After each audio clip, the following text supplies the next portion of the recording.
नमस्कार, आप देख रहे हैं पालघर लाइव, जनता की बुलंद आवाज। लोकनेता हितेंद्र ठाकुर का वर्षों पुराना मेट्रो सपना जल्द होगा पूरा। आने वाले 5 वर्षों में जनता को मिल सकती है बड़ी सौगात। बघा, मेट्रो हे लोकनेते हितेंद्र ठाकूर यांनी एक स्वप्न बघितलं होतं. जायका कंपनी जी आहे जपानची, खरं म्हणजे ती सर्वात प्रथम वसई विरारला आलेले. मेट्रोचं आम्ही प्लॅनिंग देखील केलेलं, त्यासाठी सर्वे देखील झाला होता.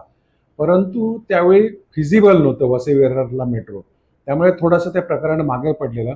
परंतु पाठपुरावा कंटिन्यू चालू होता. रिंग रोडमध्ये मेट्रो कशी येऊ शकते, त्यासाठी रिंग रोड कसा मोठा करता येईल, त्यानंतर भाईंदर खाडीवर कसा पूल करता येईल, त्या पूलवर एकावर एक डबल पूल कसा करता येईल, या सगळ्या गोष्टीचा पाठपुरावा चालू होता. आणि आता ते फलद्रूप झालेलं आहे. मेट्रोचं स्वप्न लोकनेते हितेंद्र ठाकूर यांचं, जो नायगाववरनं येत असताना पूर्वेकडनं येणार आणि सोपाऱ्याला पूर्वेकडून पश्चिमेकडून खाली अंडरग्राऊंड येणार, आणि नंतर जो एक्झिस्टिंग रोड आता आहे, जो माढामधनं येतो, विरार सोपारा लिंक रोड आहे का, जो नवीन नारंगी उड्डाणपुलाच्या इकडे येतो, तशी मेट्रो येणार आहे.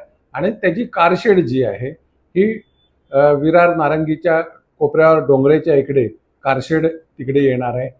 तर अशी हे स्वप्न जे होतं ते साकार झालेलं आहे. मंत्रिमंडळाने त्याला मान्यता दिलेली आहे.